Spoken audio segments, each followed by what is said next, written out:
Hi, ಮಿಲನ ಅಡಿಗೆ ಮನೆಗೆ ಸ್ವಾಗತ. ಇವತ್ತು ನಾವು ಮೀನು ಸಾರನ್ನ ಯಾವ ರೀತಿ ಮಾಡೋದು ಅಂತ ಹೇಳಿ ನೋಡೋಣ. ನಾನಿಲ್ಲಿ ಒಂದು 3/4 kg ಮೀನನ್ನು ಕ್ಲೀನಾಗಿ ತೊಳ್ಕೊಂಡು ರೆಡಿ ಮಾಡಿ ಇಟ್ಕೊಂಡಿದ್ದೀನಿ. ಇದಕ್ಕೆ ಬೇಕಾಗಿರುವ ಇಂಗ್ರೀಡಿಯನ್ನು 1 ದೊಡ್ಡ ಸ್ಪೂನು ಜೀರಿಗೆ, ಸಾಸಿವೆ, ಬಿಳಿ ಎಳ್ಳು, ಸ್ವಲ್ಪ ಮೆಂತೆಕಾಳು ಹಾಗೂ ಒಂದು 5ರಿಂದ 10 ಕಾಳುಮೆಣಸನ್ನು ಕೂಡ ನಾವು ಇಲ್ಲಿ ತಗೊಂಡಿದ್ದೀವಿ. ಇದರ ಜೊತೆಗೆ ಸ್ವಲ್ಪ ಅಕ್ಕಿ, 25ರಿಂದ 30 ಬ್ಯಾಡಗಿ ಮೆಣಸಿನ್ಕಾಯಿ ಮತ್ತು ಗುಂಟೂರು ಮೆಣಸಿನ್ಕಾಯಿ ಎರಡನ್ನೂ ತೊಗೊಂಡಿದ್ದೀನಿ. ಯಾಕೆ ಅಂತ ಹೇಳಿದ್ರೆ ಮೀನು ಸಾರಿಗೆ ಖಾರ ಇದ್ರೇ ಚೆನ್ನಾಗಿರುತ್ತೆ. ಖಾರ ಕಡಿಮೆ ಯೂಸ್ ಮಾಡ್ತೀನಿ ಅಂತ ಹೇಳೋರು ಅದು ಖಾರದ ಕ್ವಾಂಟಿಟಿನ ಕಡಿಮೆ ಮಾಡಿಕೊಂಡ್ರು ಓಕೆ. ಹಾಗೆ ಅರ್ಧ ಬಟ್ಲು ಕೊಬ್ಬರಿ, 2 ಸ್ಪೂನು ಧನಿಯಾ, 1/4 ಸ್ಪೂನಷ್ಟು ಅರಿಶಿಣವನ್ನು ತಗೊಂಡು ಈ ಎಲ್ಲ ಪದಾರ್ಥಗಳನ್ನು ಜೀರಿಗೆ, ಸಾಸಿವೆ, ಎಳ್ಳು ಪ್ರತಿಯೊಂದು ಇವುಗಳನ್ನು ಚೆನ್ನಾಗಿ ಹುರ್ಕೊಂಡು ನಾವು ಇಲ್ಲಿ ಇಟ್ಕೊಳ್ಬೇಕಾಗತ್ತೆ. ದೊಡ್ಡ ಸೈಜ್ ಇರುವಂತಹ 2 ಈರುಳ್ಳಿ, 1 ಬೆಳ್ಳುಳ್ಳಿ ಗಡ್ಡೆಯನ್ನು ಇಲ್ಲಿ ಸಣ್ಣದಾಗಿ ಕೊಚ್ಚಿ ಇಟ್ಕೊಂಡಿದ್ದೀವಿ. ಈಗ ಎಲ್ಲ ಪದಾರ್ಥ ಅಂತ ಹೇಳಿದ್ರೆ ಜೀರಿಗೆ, ಸಾಸಿವೆ, ಮೆಂತೆ, ಎಳ್ಳು, ಮೆಣಸಿನಕಾಯಿ ಇವನ್ನೆಲ್ಲ ಹುರ್ಕೊಂಡಾದ ನಂತರ ಇದನ್ನು ನಾವು ಮಿಕ್ಸಿಯಲ್ಲಿ ಹಾಕ್ತೀವಿ.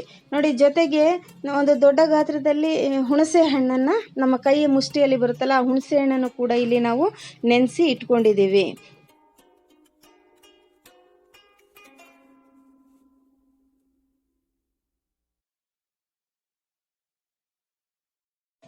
ಈ ಹುಣಸೆ ಹಣ್ಣನ್ನು ಕೂಡ ನಾವು ಚೆನ್ನಾಗಿ ಕಿವುಚಿ ಇಟ್ಕೊಂಡಿದ್ದೀವಲ್ವ. ಇವಾಗ ಎಲ್ಲ ಇಂಗ್ರೀಡಿಯೆಂಟ್ಸ್ ಹಾಕ್ಬಿಟ್ಟು ಈಗ ಮಿಕ್ಸಿಯನ್ನು ಮಾಡೋಣ. ಅದು ಮಿಕ್ಸಿ ತುಂಬ ನುಣ್ಣಾಗಿ ಮಾಡ್ಕೊಳ್ಬೇಕು, ಗಂಧದ ಥರ ಇರಬೇಕು ಅದ್ರ ಪೇಸ್ಟ್ ಎಲ್ಲ. ನೋಡಿ, ನಿಮ್ಮ ಮಿಲನ ಚಾನಲ್ನ ಸಬ್ಸ್ಕ್ರೈಬ್ ಮಾಡ್ಕೊಳ್ಳಿ, ಬೆಲ್ ಐಕನ್ನ ಒತ್ತಿ. ಇದರಿಂದ ನಿಮಗೆ ಹೊಸ ಹೊಸ ವಿಡಿಯೋಗಳನ್ನ ಅಪ್ಲೋಡ್ ಮಾಡಿದಾಗ ನೋಟಿಫಿಕೇಷನ್ ಕೂಡ ಬರ್ತದೆ. ನಿಮ್ಮ ಒಂದು ಪ್ರೋತ್ಸಾಹನೇ ನಾವು ಒಂದು ಹೊಸ ಹೊಸ ರೆಸಿಪಿಗಳನ್ನು ಮಾಡಿ ಹಾಕಲಿಕ್ಕೆ ಖುಷಿ ಅನಿಸುತ್ತೆ. ನೋಡಿ, ಇವಾಗ ಮಸಾಲೆ ಎಲ್ಲ ರುಬ್ಕೊಂಡಿದ್ದೀವಿ. ಒಲೆ ಮೇಲೆ ಒಂದು ಪಾತ್ರೆಯನ್ನು ಇಟ್ಕೊಂಡು 3 ಸ್ಪೂನಷ್ಟು ಕೊಬ್ಬರಿ ಎಣ್ಣೆಯನ್ನು ನಾನು ಇಲ್ಲಿ ಯೂಸ್ ಮಾಡ್ತಾ ಇದ್ದೀನಿ. ಕೊಬ್ಬರಿ ಎಣ್ಣೆ ಬಂದು ಫಿಶ್ಶಿಗೆ ಚೆನ್ನಾಗಿರುತ್ತೆ, ಅದರ ಫ್ಲೇವರು, ಟೇಸ್ಟು ಎಲ್ಲನೂ ಕೂಡ ಚೆನ್ನಾಗಿರುತ್ತೆ. ಎಣ್ಣೆ ಬಿಸಿಯಾಗಿದೆ. 4 ಕಾಳು ಮೆಂತೆ, 1/4 ಸ್ಪೂನ್ ಜೀರಿಗೆ, 1/4 ಸ್ಪೂನ್ ಸಾಸಿವೆಯನ್ನು ಹಾಕ್ತಿದ್ದೀವಿ. ಹಾಗೆಯೇ ಸಣ್ಣದಾಗಿ 1 ಈರುಳ್ಳಿ, 4 ಎಸಳು ಬೆಳ್ಳುಳ್ಳಿಯನ್ನು ಕೂಡ ನಾವಿಲ್ಲಿ ಹೆಚ್ಚಿ ಇಟ್ಕೊಂಡಿದ್ದೀವಿ. ಅದನ್ನು ಕೂಡ ಆ್ಯಡ್ ಮಾಡ್ತಾ ಇದ್ದೀವಿ. ಇವಾಗ ಇದಕ್ಕೆ ಮುಂದೆನೇ ನಾವು ಒಂದು ಹುಣಸೆ ಹಣ್ಣನ್ನು ನೆನೆಸಿಟ್ಕೊಂಡಿದ್ದೀವಿ. ಹಾಗೆ ಮಸಾಲೆಯನ್ನು ರುಬ್ಬಿಟ್ಕೊಂಡಿದ್ದೀವಲ್ವ, ಈ ಹುಣಸೆ ರಸವನ್ನು ತೆಗೆದಿಟ್ಕೊಂಡು ಆ ಮಸಾಲೆಯನ್ನು ಮಿಕ್ಸ್ ಮಾಡಿ ರುಚಿಗೆ ತಕ್ಕಷ್ಟು ಉಪ್ಪನ್ನು ಸೇರಿಸಿ ಈ ಒಂದು ಒಗ್ಗರಣೆಯಲ್ಲಿ ಆ ಮಸಾಲೆಯನ್ನು ಮಿಕ್ಸ್ ಮಾಡ್ತಾ ಇದ್ದೀವಿ.